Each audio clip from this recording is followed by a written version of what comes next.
Ce soir, le froid s'installe. La pluie traverse la tente. Elle serre ses bras contre elle pour ne pas trembler.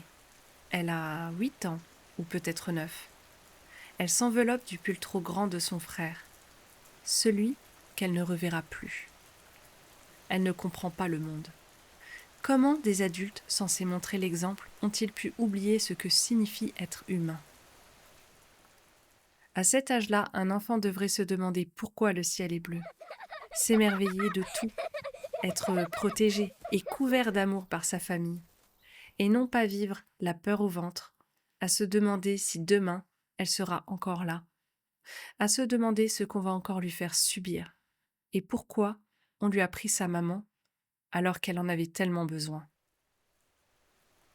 La nuit tombe sur Gaza, tout est noir, il n'y a plus d'électricité, tout a été détruit. Et quand elle tombe, c'est sur tout le monde. Les vivants, les blessés restant sans soins, les disparus et ceux qu'on ne connaîtra jamais. 85% de son pays a été détruit, et ce n'est pas un chiffre froid pour elle. C'est son école, sa maison, sa chambre, où elle gardait tous ses secrets.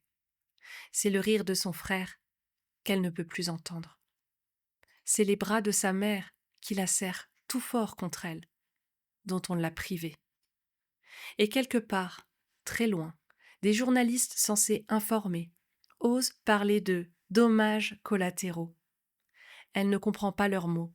Elle ne voit qu'une vérité simple et brutale. Ceux qu'elle aimait ont été effacés, et le monde continue de parler comme s'il n'était rien.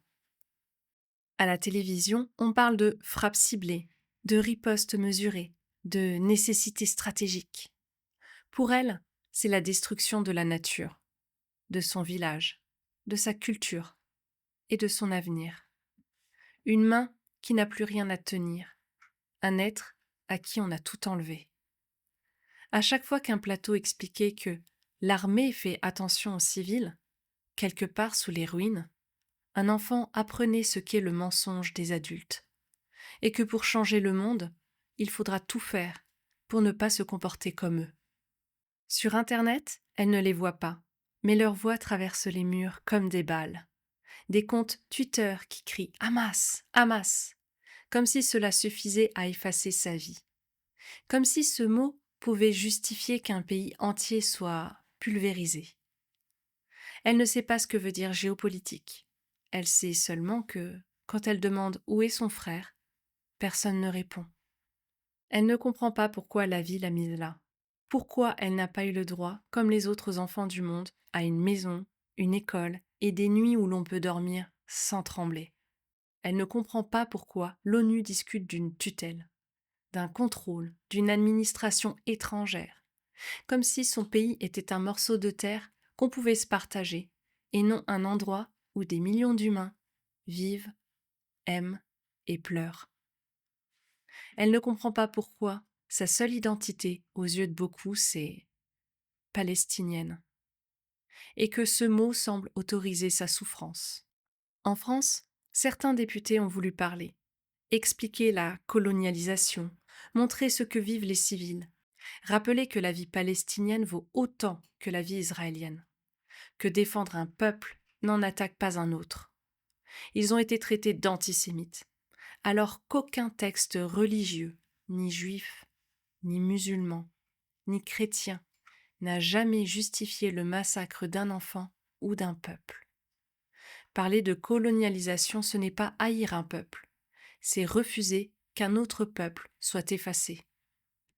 Et cela même, du haut de ses 8 ans, le comprendrait mieux que tous les plateaux télé réunis. Pour elle, il n'y a pas de conflit, il n'y a que sa vie, faite de peur et de perte. Il n'y a pas de tension, il n'y a que sa famille, celle qui n'est plus là. Il n'y a pas de géopolitique, il n'y a que son avenir, qu'on lui a arraché avant même qu'elle puisse le connaître. Et tant que sa voix, même imaginaire, tant que son histoire, même racontée, échappera à l'effacement, alors quelque chose de profondément humain résistera. Mon enfant, ma petite Palestinienne, je t'aime, et sache que jamais nous détournerons le regard de ce que tu vis. Libérez la Palestine.